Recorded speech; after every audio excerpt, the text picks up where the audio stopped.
ಪ್ರತಿಭೆಗಳಿಗೆ ತನ್ನದೇ ಆದಂತಹ ಸಾಹಿತ್ಯ ಲೋಕವನ್ನ ಪರಿಚಯಿಸತಕ್ಕಂಥ ಶ್ರೀನಿವಾಸ್ ಮೂರ್ತಿ ಅವರೇ, ಶಿಕ್ಷಣ ತಜ್ಞರು KN ಹೊಸಮನಿ ಅವರೇ, ಪೊಲೀಸ್ ಸಂಸ್ಥೆಯ ಮುಖ್ಯಸ್ಥರಾಗಿರ್ತಕ್ಕಂಥ ಶ್ರೀಯುತ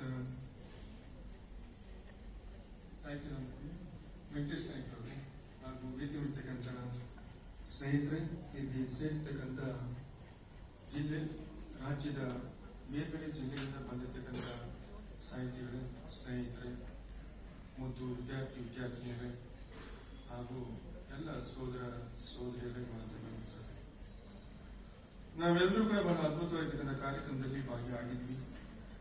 ನಾನೊಂದು ಎರಡು ವಿಚಾರವನ್ನ ಮಾತ್ರ ಮಾಡೋದಕ್ಕೆ ಬಯಸ್ತೇನೆ. ಯಾಕಂದ್ರೆ ಈಗಾಗಲೇ ತಡವಾಗಿ ಕಾರ್ಯಕ್ರಮ ಪ್ರಾರಂಭ ಆಗಿರುವಂತದ್ದು. ಅನೇಕ ಹಿರಿಯರ ಸಾಹಿತಿಗಳ ಚಿಂತಕರ ಮಾತನ್ನ ಕೇಳ್ತಕ್ಕಂಥ ವಿಚಾರದಲ್ಲಿ ನಾವೆಲ್ಲರೂ ಕೂಡ ಇದ್ದೀವಿ. ಈಗಾಗಲೇ 2 ಪುಸ್ತಕಗಳನ್ನ ಲೋಕಾರ್ಪಣೆಯನ್ನ ಮಾಡಿದ್ವಿ. ಭಾವಗೀತೆಗಳು, ಕನ್ನಡ ಪರ ಗೀತೆಗಳನ್ನ, ಜನಪರ ಗೀತೆಗಳನ್ನ, ಈ ಪುಸ್ತಕವನ್ನ ಇದನ್ನು ಬರೆದಿರ್ತಕ್ಕಂಥ ಸಾಹಿತಿಗಳಾಗಿರ್ತಕ್ಕಂಥ ಡಾಕ್ಟರ್ KM ಶ್ರೀನಿವಾಸ ಮೂರ್ತಿ ಅವರ ಬರೆದಿರ್ತಕ್ಕಂಥ ಈ ಒಂದು ಪುಸ್ತಕವನ್ನು ಈಗಾಗಲೇ ಲೋಕಾರ್ಪಣೆ ಮಾಡಿ ನಮ್ಮ ಕದಮ ರತ್ನಾಕರ್ ಬರೆದಿರ್ತಕ್ಕಂಥ ಹೊನ್ನುಡಿ 2ನೇ ಕೃತಿಯನ್ನ ಈಗಾಗಲೇ ಬಿಡುಗಡೆ ಮಾಡಿ ಅವರ ಅನೇಕ ವಿಚಾರಗಳನ್ನ, ಅನೇಕ ದೇಹ ಉದ್ದೇಶಗಳನ್ನು ಇಟ್ಕೊಂಡಿರ್ತಕ್ಕಂಥ ರತ್ನಾಕರ್ ಬಗ್ಗೆ ಮಾತಾಡಬೇಕಂತಂದ್ರೆ ಇಲ್ಲಿ ಬಂದಿರ್ತಕ್ಕಂಥ ಎಲ್ಲರೂ ಕೂಡ ಅವ್ರು ಬಂದಿರೋ ಉದ್ದೇಶನೇ ಬೇರೆ ಆಗಿರುತ್ತೆ, ನಾವು ಹೇಳ್ತಕ್ಕಂಥ ಉದ್ದೇಶನೇ ಬೇರೆ ಆಗಿರುತ್ತೆ. ಅದಾಗಬಾರದು ಅಂತ ವಿಚಾರದಲ್ಲಿ 1-2 ವಿಚಾರಗಳನ್ನು ಮಾತ್ರ ನಾನು ಇಲ್ಲಿ ಪ್ರಸ್ತುತಪಡಿಸಕ್ಕೆ ಬಯಸ್ತೀನಿ. ನಾನು ಇಲ್ಲಿ ಅನೇಕ ಹಿರಿಯರಿದ್ರಿ, ಚಿಂತಕರಿದ್ರಿ, ಸಾಹಿತಿಗಳಿದ್ರಿ. ಇವುಗಳ ಮಧ್ಯದಲ್ಲಿ ನಾನು ಏನನ್ನ ಮಾತಾಡಬಲ್ಲೆ, ಮಾತಾಡ್ತಕ್ಕಂಥ ಅವಶ್ಯಕತೆ ಇದೆಯಾ ಅನ್ನುವಂಥದ್ದು ನನ್ನ ಅನಿಸಿಕೆ. ಈ ಹೋಟೆಲನ್ನ ಕಟ್ಟಿ ಉದ್ಘಾಟನೆ ಮಾಡುವಾಗ ನಮ್ಮ ಊರಿಗೆ ಬಂದಿರತಕ್ಕಂಥ ಅತಿಥಿಗಳಿಗೆ ಎಲ್ಲ ರೀತಿಯ ಸೌಕರ್ಯ ಸಿಗುವಂಥದ್ದು ಒಂದ್ ಕಡೆ, ಈ ಹಾಲು ಇಲ್ಲಿ ಅನೇಕ ನಮ್ಮ ಮತ್ತು ವಿದ್ಯಾರ್ಥಿನಿಯರು ಅವರ ಓದಿನ ನಂತರದಲ್ಲಿ ಏನಾದರೂ ಸಮಯ ಇಂಥ ಒಂದು ಸಂಗೀತ ಕಾರ್ಯಕ್ರಮಗಳಾಗಲಿ, ಅನೇಕ ಗೋಷ್ಠಿಗಳಾಗಲಿ ಅಂತ ಮಕ್ಕಳಿಗೆ ಈ ಹೋಟೆಲ್ ಹಾಲಿನಲ್ಲಿ ಅವಕಾಶ ಸಿಗಬೇಕು. ಅದು ಯಾವುದೇ ರೀತಿಯ ಶುಲ್ಕ ಇಲ್ಲದೆ ಉಚಿತವಾಗಿ ಏನು ನಾನು ಬರ್ತೀನಿ ಅಂತ ಮಾತ್ರ ಏನು ಇದೆಯೋ ಆ ರೀತಿ ನಾನು ಇವತ್ತು ಅದನ್ನ ಬಳಕೆಯನ್ನು ಮಾಡ್ತೇನೆ ಅಂತ ಮಾತ್ರ ಹೇಳಿದ್ದೇನೆ. ನಾನು ಇವತ್ತು ಒಬ್ಬ ಕವಿಯನ್ನ ಅಥವಾ ಕವಿಯನ್ನ ನೋಡಿದಾಗ ಕವಿ ಬಗ್ಗೆ ಹೇಳುವಂತದ್ದು ಬಹಳ ಕಷ್ಟಕರ ಆಗುತ್ತೆ.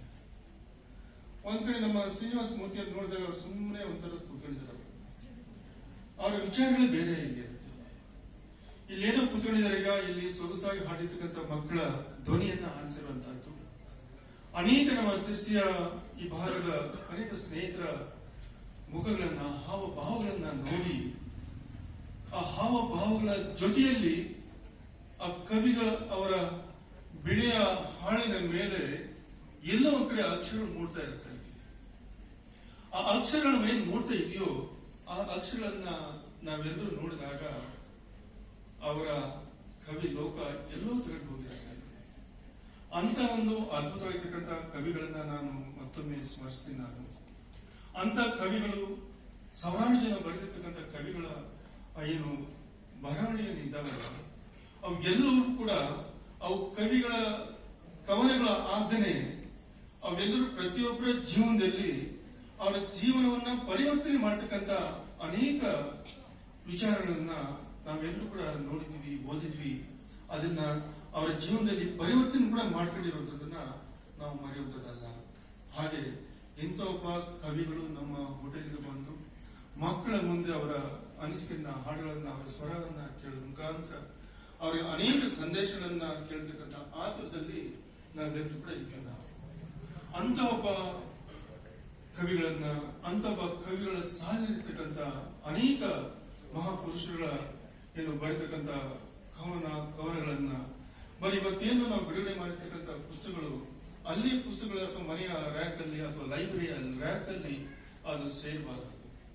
ಅವುಗಳನ್ನ ಓದೋದ್ರ ಮುಖಾಂತರ, ಹಾಡಿನ ಮುಖಾಂತರ, ಆಚಾರ ವಿಚಾರಗಳ ಮುಖಾಂತರ ಅವಳನ್ನು ಕಾರ್ಯರೂಪಕ್ಕೆ ತರುವಲ್ಲಿ ನಾವೆಲ್ಲರೂ ಕೂಡ ಪ್ರಯತ್ನ ಪಟ್ಟಾಗ ಅವರ ಶ್ರಮ, ಅವರ ಅನಿಸಿಕೆಗಳು ಮುಂದೆ ಸಮಾಜದ ಬದಲಾವಣೆಗೆ, ನಮ್ಮ ಯುವ ಪ್ರತಿಭೆಗಳಿಗೆ ಅವರ ಜೀವನದಲ್ಲೂ ಕೂಡ ಒಂದು ಒಳ್ಳೆಯ ಸಂದೇಶವನ್ನ ಅಳವಡಿಸೋಕೆ ಸಾಧ್ಯ ಆಗತ್ತೆ ಅನ್ನುವಂಥದ್ದು ನನ್ನ ಅನಿಸಿಕೆ.